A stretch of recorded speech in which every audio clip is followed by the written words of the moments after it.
Shadow Show. Shadow Show. Shadow Show. Shadow Show. Shadow Show. Shadow Show. Shadow Show. Shadow Show. Shadow Show. Shadow Show. Shadow Show. Shadowing it. Shadowing it. I have next to me a radiant Greg Cote, still radiant from what happened to him last week in an Italian restaurant. What are you laughing about? Because I think I know what you're going to say.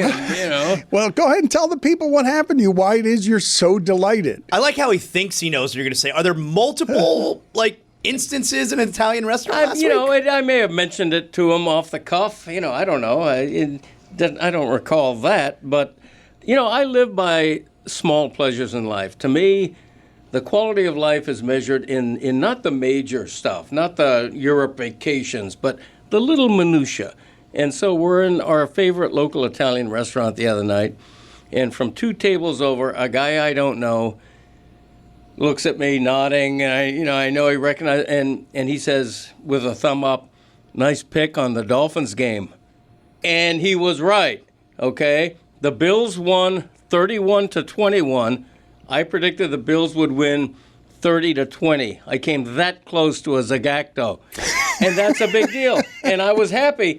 And somebody recognized it, and I was happy for that, too. You're still happy. You're still happy days later. A whole football weekend has happened since, and you're still buoyant because your Homer Dolphins are 0-3, and you're still here on the Dolphin wagon. You're the only one in South Florida still saying... I tell you, the bandwagon has a lot of room in it. I'm in the front. I'm steering the bandwagon. I'm looking in the rearview mirror. It's empty. I can swerve all over the road. Nobody's criticizing me except you. So it's good, yeah. I was not criticizing you, but of the surprises this weekend, because I would say Thursday, I would say I have seen religions built around smaller miracles than the Dolphins stopping the Bills at all in that second half. But playing Marlins baseball this week of the season where they still have a chance, and they just dragged the Rangers. They just ruined the Rangers season. They just went up to Texas and totally ruined the Rangers season.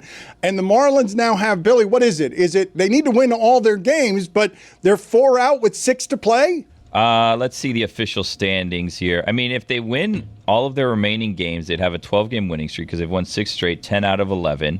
They're not eliminated yet. They're 4 back in the wild card, but there's 1 3 team tied with them, 2 ahead of them. They got to jump 4 teams. Yeah. Yeah, it won't happen. It's tough, but 76-80 is a surprising season for them. I tell you, the Marlins are like... Tell me. The Marlins are like no other major team in this market. They're an exception to the rule. Winning isn't everything with them. The bar is so low for the Marlins. We expect terribleness every season. And so what they've done this year is a success. Okay? They're relying on young players. They're the youngest team in the league, I think. And for them to do what they've done and have a couple of legitimate long winning streaks, I think it's been a successful season and sort of a validation for the path they're taking, which unfortunately includes not spending on payroll, but still they're winning with youth. They have an opportunity to ruin the Mets season. They finish with the Mets next week. The Mets right now are tied for the final wild card spot. That'd be fun to end the year, ruin their season. They have the same win percentage basically the Heat had last year, and they were a playoff team. It would be fun if they ruined the Mets season, but in terms of distinctions of things that generations of fans will remember, ruining the Rangers season will not be among them.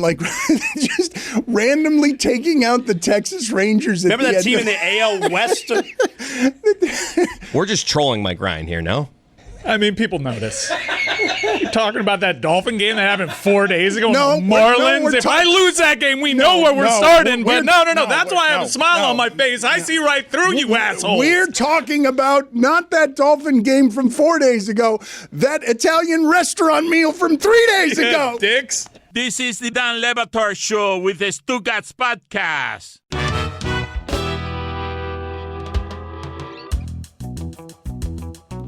Zaslow legitimately came in here today with an observation that made me wonder, where have you been for 35 years? He comes in today and he's like, Michael Irvin is crazy, huh?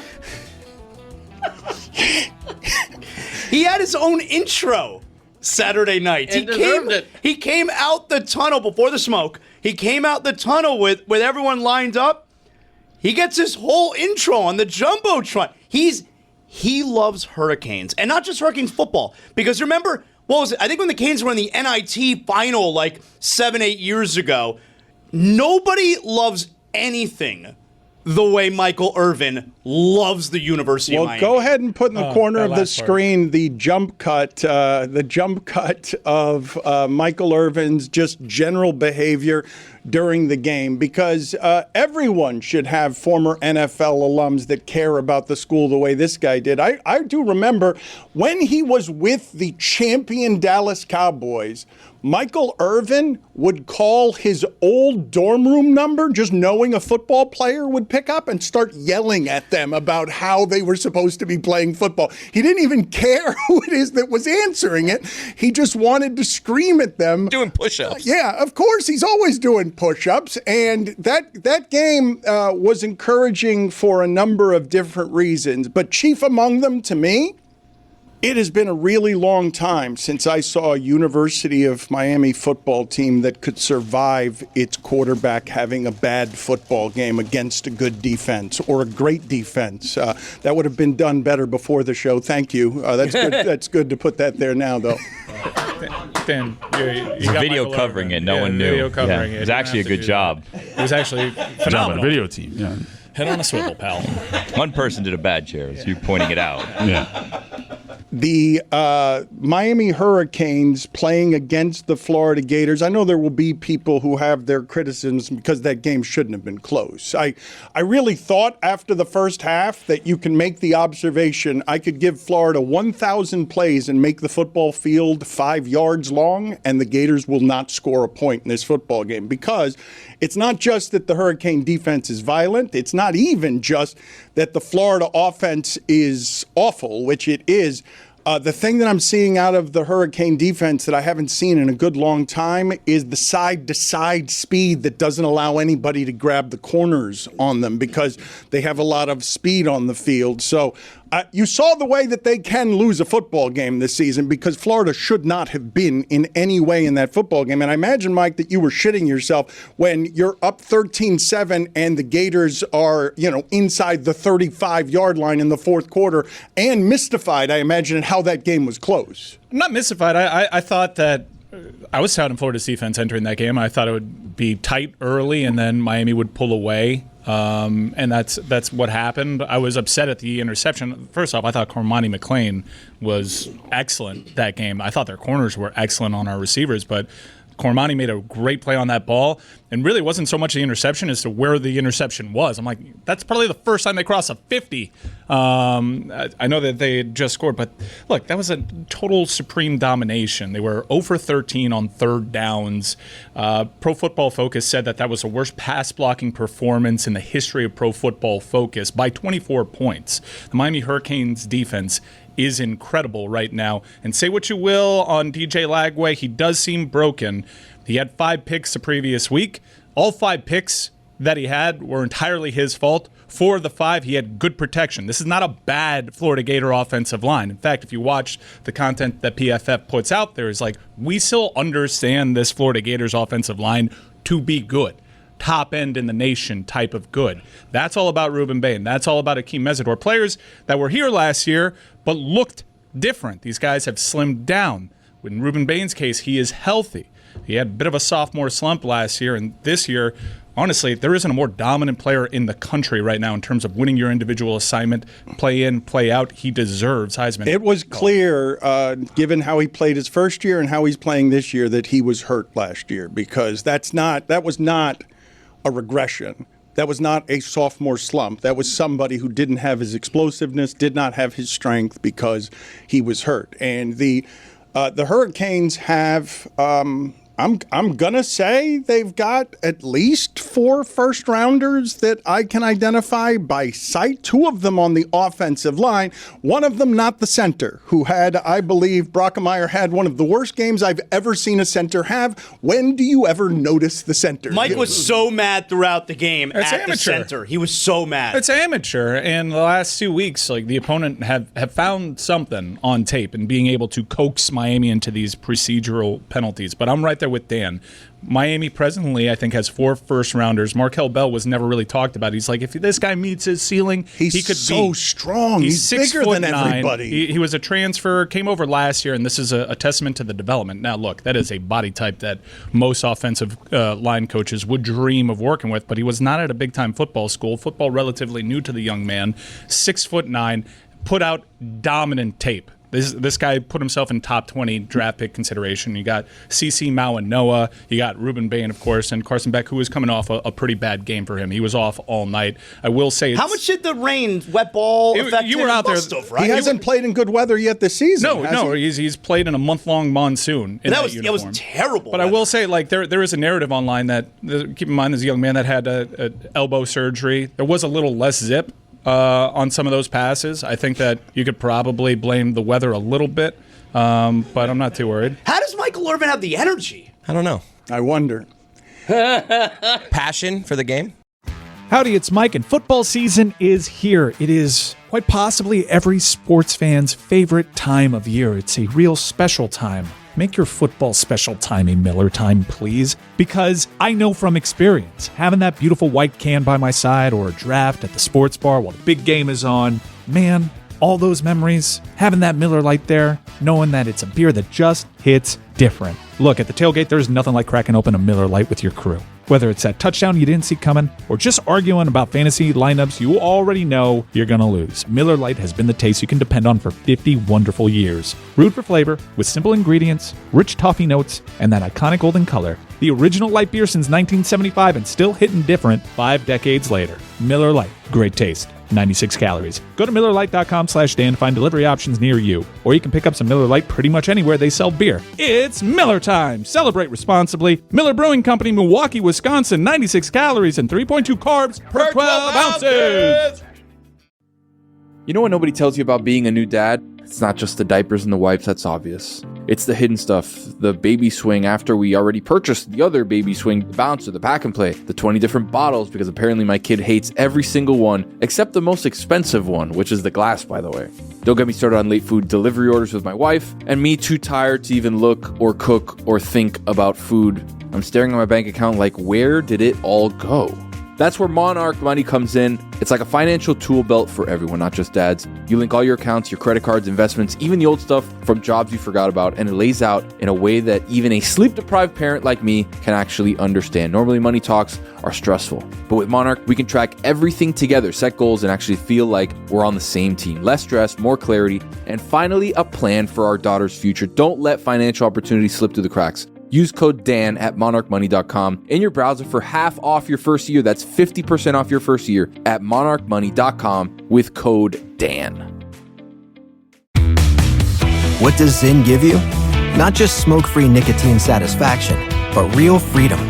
Freedom to do what you love and choose your rewards. With Zyn Rewards, you can redeem points for premium tech, outdoor gear, and gift cards to your favorite retailers. Find your Zyn and keep finding rewards that fit your lifestyle at zyn.com/rewards. Warning, this product contains nicotine. Nicotine is an addictive chemical. Don Le Batard. That's how it's going to end. The mailing it in end of the retirement, Chris, go get me this, is just going to be him coming out and hitting the 1 or 2 notes of that kind of thing, and you know it, and then just giving us finger guns and leaving. Baby. You should listen to the Great Cote Show podcast because that's all we do for 55 minutes a week is just say catchphrases. We even make songs about them. And you know it is a song. For crying out loud. That's great. Hopefully that's a Suey nominee for Best Song. And you know it, baby, and you know it. Stugotz. And you know it, baby, and you know it. Is it? And you know it, baby, and you know it. Is it? And you know it, baby, and you know it. This is the Dan Le Batard Show with the Stugotz.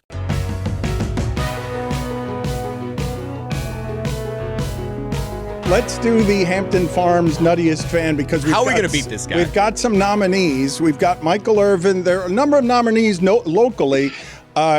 Chris Cote was very jealous of Mike Ryan this weekend because That's an understatement. Mike Ryan was tailgating with how many of the Panthers, the two-time champion Panthers? Paul Maurice is going to join us here, champion coach, at some point during the show. Mike, how many of the Panthers were you tailgating with? 1, 2, 3, 4, 5. More than 5? Six players. 6 players and a couple of the staff. They were great. I should have been there. It's my wife's fault. We don't have to get into that. No, I don't want to. Why bring it up? Chris did get an invite. I got an invite. I should have been there, and I had plans. What'd your wife do? We had plans for months with friends. It was a fun time I had, but I hated life. I saw pictures coming in, and I hate life. And those are nutty fans. They were having fun. Every video and picture I saw made me want to be there. But let's get to more nominees. It's the Nuttiest Fan, brought to you by Hampton Farms, the official snack nut of the tailgate. Vote for your favorite nutty fan at Batard Show on Instagram. And keep an eye out for Lucy at Arkansas if you think you're your team's Nuttiest Fan. Well, who are the nominees? We've got Michael Irvin. It's going to be hard to beat Michael Irvin. We got Mike and his crew partying with the Panthers. I just have to nominate them because of how jealous I am. And then we have 2 signs from game day. We have a Jonathan Zaslow special, which is Thai food. Look at that guy. Okay, so what happened there, Zaslow? You were doing part of your campus tour not on campus. You were doing, what are you laughing about, Cote? What's up? That somebody would hold a Thai food sign. It's Well, you know, they want to be part of the trend, the worldwide Thai trend. food.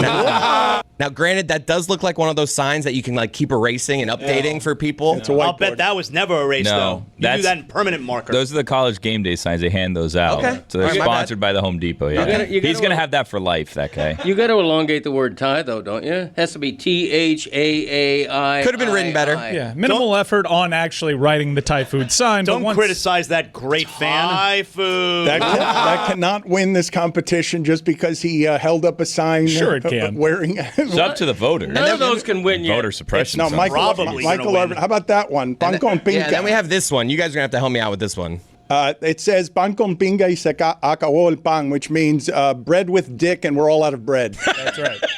That's what you're getting. That's the winner. Dick sandwich. I go Michael Irvin. That's a repeat from the last time game day was here, though, if we're going to be honest. Yeah, that's a great callback. That's nostalgic. I mean, that should be on repeat forever. Dick with bread. I want to talk, though, about what it is that the Hurricanes are, because I would not object too much to anyone who said right now that they don't have a quality win, although I expect Notre Dame to be number 1 in the next rankings. They got snubbed in these, but I expect them next week to be number 1 when they climb to 2-2. But here's Greg Cote writing in the Miami Herald. The Canes team I've seen the first third of this season is the best all-around team I've seen since the glory days, the championship era. This team will make the playoffs, and with a huge chance to do major damage in them, this team, yes, I'm saying it, has what it takes to win UM's long elusive. Isn't that elusive? Long elusive 6th national title, the first since 2001. It's crazy that Miami can say that they've got 5 titles and a chance at a 6th, but this team does look complete because of what I was saying at the beginning. If you told me all coaches since Coker were playing against a great defense, because that Florida defense is a championship caliber defense. Yeah. And their quarterback had a bad game, they would not have been able to drag a team the way that they dragged Florida. Because I know that the game felt close, because it was in the fourth quarter. It was 13-7. There was a terrible whistle on one play. But I was legitimately confused at how that game was just 13-0 at the half. And I was legitimately confused that it was close in the second half, because I really did think that the Florida Gators would do nothing offensively all game, because that first half that I saw from the Florida Gators was sheer incompetence on offense, and they might be bad on offense. Mike is saying their offensive line is grading out well, but I did feel that was done to them by not just a fast defense, but a violent defense. Like these are hits being put on people that I did not see. I'm going to say there were more violent hits in that game. And again, when an offense is that constipated and lacking confidence, you can do it to them. But more violent hits in that game than I saw from the Hurricanes all last season when they couldn't play defense. They had 32 yards of offense in that first half. I don't think they had a positive play until like their fifth play. So many 3-and-outs over there. I don't think they picked up their first down until late in the third quarter. Yeah, it was the second half for sure. I think Mario Cristobal deserves a lot of credit for fixing that defense. And that was honestly last year the worst defense I had ever seen wear Miami uniforms, and they wasted a championship-level offense. In previous years, I think Miami gets away from the run game and keeps trying to make the passing game. Hell, last year, I think they probably get more enamored with the idea of trying to get Cam Ward a Heisman. This is a really good Miami team. I know it was tighter, but we've been on the receiving end of those. We've been up against elite Florida teams, elite FSU teams, an elite Clemson team where Miami's defense puts up the effort and then the offense goes nowhere, and then by the end of the fourth quarter, you're down 21 points. The spread in points was not that much different than last year's game.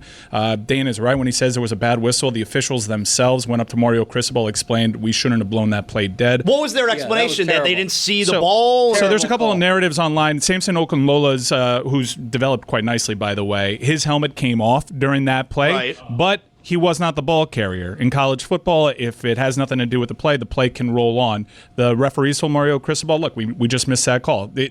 Marty Brown did not stop moving. And if that game is 20-0 and you get Florida in a predictable passing situation, that game gets really ugly. I was very frustrated that they were only up 13-0 because I thought they could just keep handing the ball to Fletcher and moving the pile to make instead of they had so many punts at the end of the first half where they had the ball starting at the 50-yard line and they end up going backwards. That was a really quiet 116-yard game from Mark Fletcher. And I think it was quiet because more than half of those yards came as part of a pile that was just moving, physically manhandling a Power 4 program in Florida that has good line play along the trenches. They've improved over last year. But to be fair, they had three guys out. Okay, three starters along the defensive line out. Very impressed with Florida's corners. There was not a lot of separation. There wasn't, which is probably an argument to get JoJo Trader and Josh Moore a little bit more involved in the offense, and hopefully they can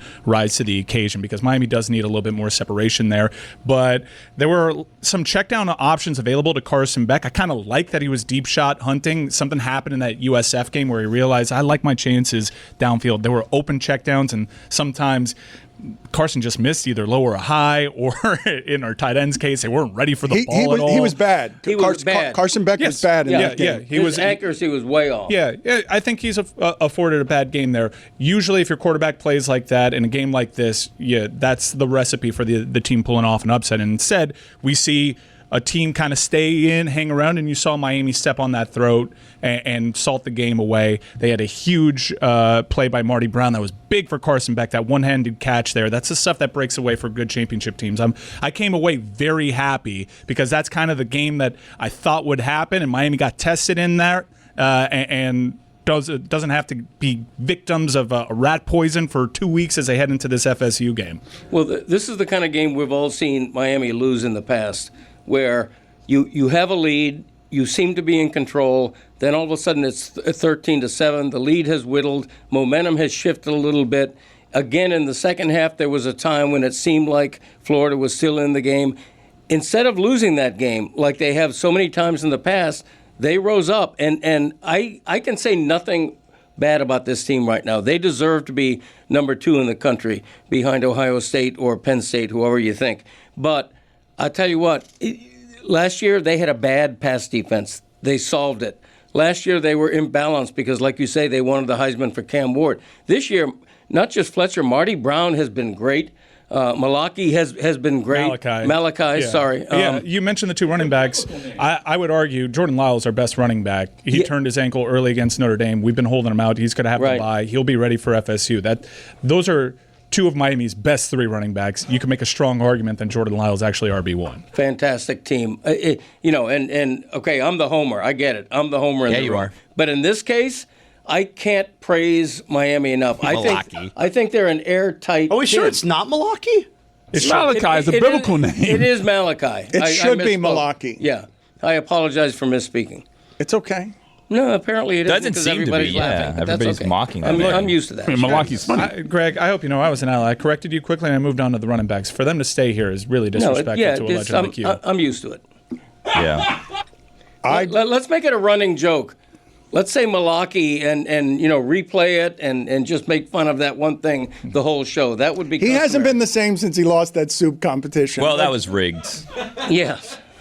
Thank you, Billy. You're welcome. It was barely coconut in it, and it was a conscious decision. I'm going to beat this guy. No ginger. No ginger either. What do you mean no ginger? There was so much ginger in that. Okay. I don't care what was in it. It tasted good. Okay. Mike ordered it from HelloFresh. Chris told us the next day. So I've seen this theory out there, and you can follow recipes, but where's the red bell peppers in that recipe? Where is the garlic? Where are the shallots? Where's the over amount of the generous serving of ginger? Yeah, there was sweet coconut milk in that. I've seen these theories out there online. What I made was totally different. The internet needs to shut the hell up. Don Le Batard. What do I got here? I got a Magnum condom. We won't get that out. That's shocking. Stugotz. Here's a picture of Christopher when he was like 3 years old. Right next to the condom. Yeah. As a subtle reminder. Never forget. This is the Don Le Batard Show with the Stugotz. I thought that the college football weekend was more fun than the pro football weekend, even though the witching hour did. Yes, the witching hour did cover up some blemishes because there really were only 5 games worth talking about yesterday in the pros. Like, go ahead and see if you can name them because it's not going to be easy for you. I thought the college football weekend was a lot of fun, and I'd like to spend more time on college football than pro football today just because of how much I enjoyed the college football weekend. I'm sorry to all of you who had Auburn plus 6.5 in that Oklahoma game and got buried by a safety at the end. I wanted to talk about a handful of things, though, from yesterday. What were the games worth talking about? Because the Philadelphia Rams game was interesting from a number of different perspectives. The Eagles being down 26-7. I've always thought of Jalen Hurts as a bit of a front runner on that team, right? I see them getting ahead and then staying ahead, and they've won 19 out of 20. They're deserving defending champions, and beating that Rams team is an achievement when you are down 26-7, and they have recreated. I have to apologize. I said last week that St. Brown to Goff is the best combination in the sport that has the best timing between quarterback and receiver. I am wrong about that. It is Stafford and Nakua. Because at the end of that game, they were doing the shit that they did with Cooper Kupp in the Super Bowl with no-look passes where everyone knew the ball was going to Nakua and Stafford was still going down the field throwing it to only Nakua. Get the Nakua song here. I'd like to play some of the Nakua song. But what ends up happening at the end of that game where you have the heaviest man ever to return a blocked field goal more than 50 yards. You had Jiggle running down the field on a day that had a lot of blocked kicks. I know a lot of people will look at that and say that that's what won the game, but this is what won that game. The Rams got stopped on 4th and 1, and that never happens to the Eagles. Like, that happens to so many teams, and it never happens to the Eagles because they've got that play that everyone. Because they cheat. And they got caught cheating again yesterday. They should have. No, they didn't get caught. They didn't get caught cheating. They got caught by the masses. They got away with cheating because they don't get caught whenever they false start on that play. His quarterback is not named Tua.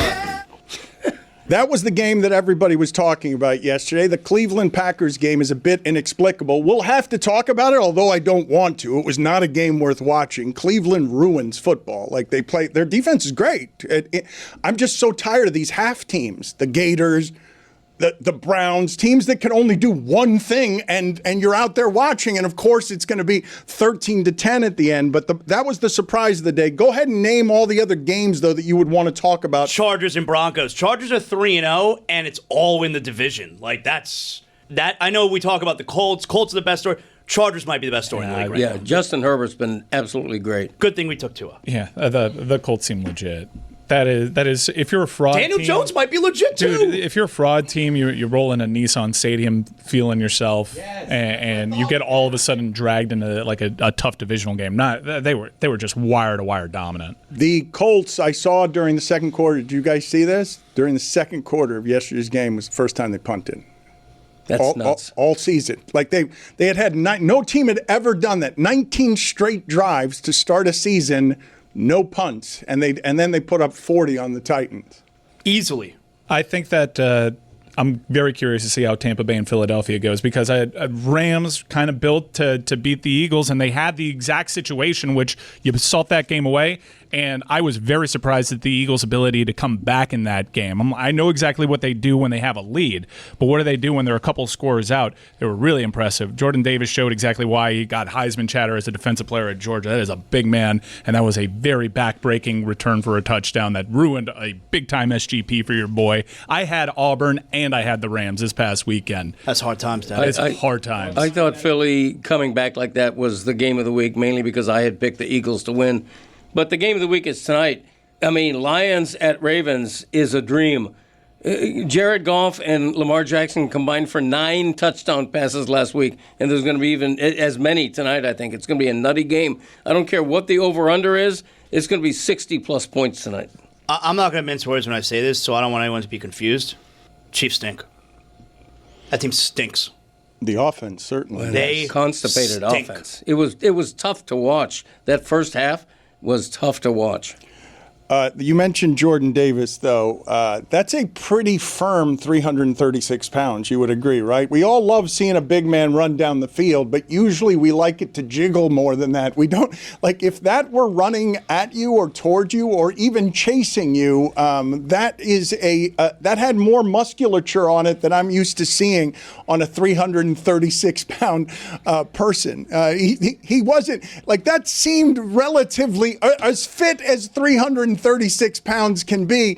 And I would say that that's about as good a feeling as you can have in that sport, both blocking the kick and then returning it 50 yards in your home stadium with the ball when you're never supposed to have the ball at that side. I'm picturing the coaches being like, get down! Get down! Yes, but the reason I will not say that was the best feeling you can have is because Isaiah Rodgers exists on the Minnesota Vikings. And so he has an 80-yard interception return. He has a 69-yard touchdown fumble caused, and he recovered it, and he ran the 69 yards with it, and he caused another fumble in that game. And I told you that even though the Bengals were 2-0, that their season is over. And I also told you, Greg, that you got inflated on the Atlanta Falcons just because they won at Minnesota when Minnesota had a quarterback who doesn't know how to play football yet in the pros, and they replaced him with Carson Wentz, and then all of a sudden they put up 40 points because Isaiah Rodgers exists. Yeah, and now Wentz has the start until otherwise notified. You're right. I mean, I inflated Atlanta based on that one result, and in the NFL, it's easy to do that because Carolina looked like bleep, and then they win 30-0. I mean, it's very difficult, this league. There's parity all over the league. The worst team in the league can play the best team. The Browns won. The Browns, Packers. Right. I mean, it's very difficult. There's 5, what are there now, 3-0 teams? 5 or 6? There's a lot of 3-0 teams. Some of them are going to end up 9-8. I mean, things happen in this league. 6 of them. 6. Yeah, that's a lot. Let me give you these Daniel Jones Colts stats. They've now scored 103 points in their first 3 games. No Colts team has ever done that. None of the Peyton Manning teams did. The 2025 Colts and 2007 Patriots. Is that the undefeated Patriots of Randy Moss? The 2007 Patriots are the only teams in the Super Bowl era to start 3-0 while punting fewer than 5 times.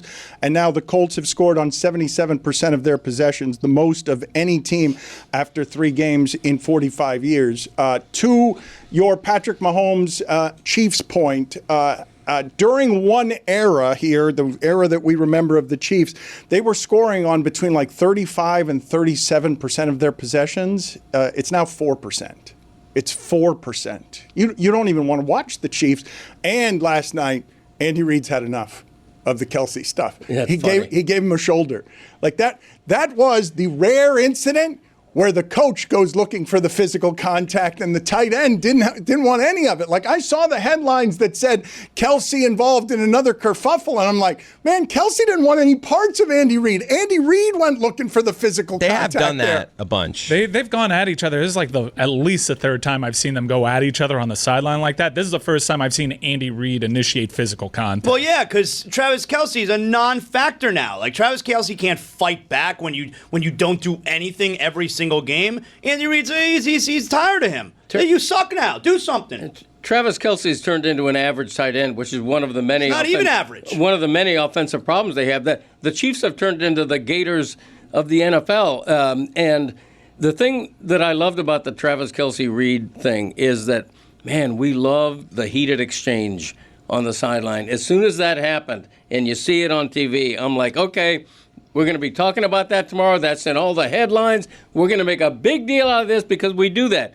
Kind of like when you get mad around here. We love it. Look, it's a violent game. There's a dozen heated exchanges on a sideline every game that aren't televised, that we don't see.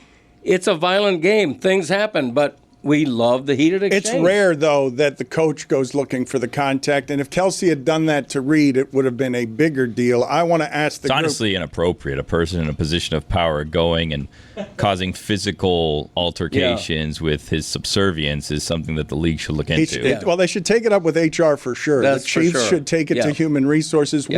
When does, though, a argument rise to the level officially of heated? What needs to happen for it to be an exchange that is heated?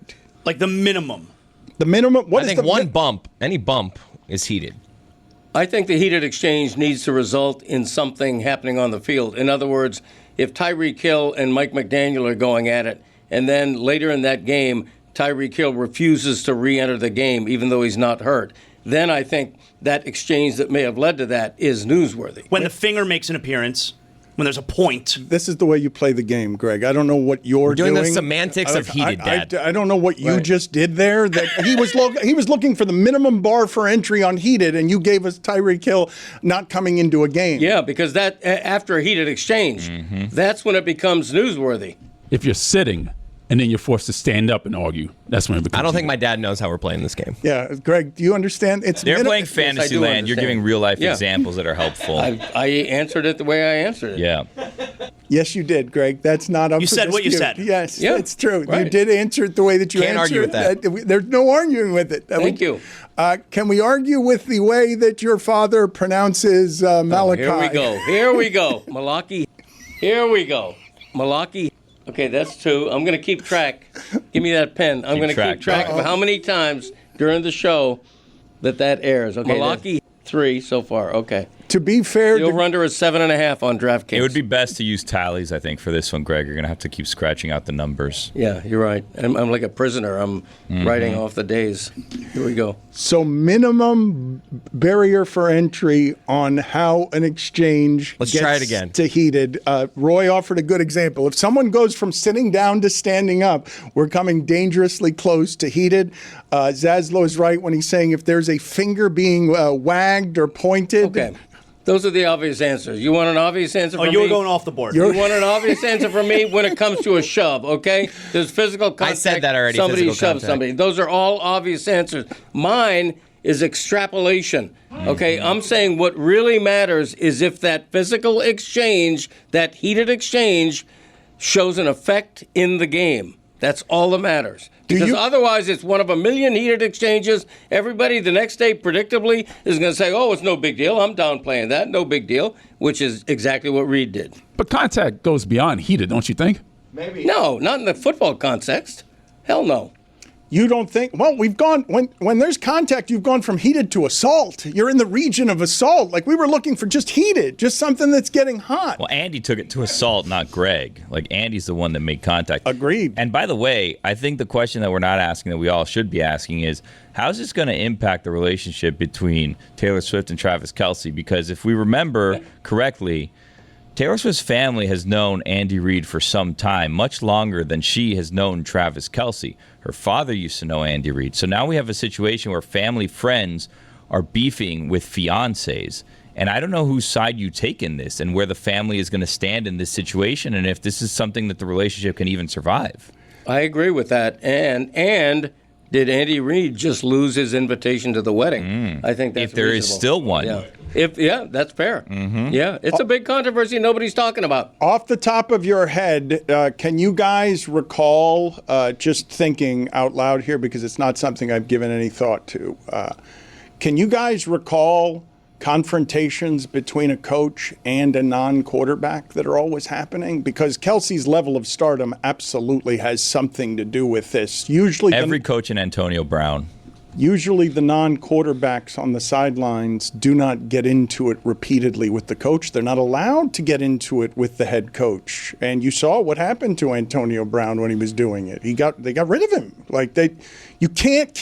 You cannot keep having those with the coach, but you certainly can't keep having those with the coach if you're a non-quarterback and you're not producing, because Kelsey's old now. There are a lot of miles on that body. It didn't even make sense that Kelsey was putting up the numbers that he was the last couple of years with the amount of mileage on that body. But generally speaking, a coach, especially a Super Bowl winning coach, you're not allowed to get in those kinds of arguments with him if you're not Tom Brady. Yeah, you have to be a player of stature. There's no question about that. You're never going to see the second team guard. Well, I've never seen a tight end do it, is what I'm saying. I'm saying the tight end never has a level of fame that he's allowed to do any of that can go to his head where he's always arguing with his head coach in public. I feel like it happened with Keyshawn, and then Gruden threw him off the team. Yeah. Wide receivers, it does happen. DeAndre Hopkins, Bill O'Brien had one. I think Richard Sherman had one before. I remember old NFL films footage of this happening to Parcells a couple of times. It didn't happen once with LT. Kevin Green got into a fight with his linebacker coach. Kevin Green. You guys think that Dan Quinn should have gone into the concussion protocol?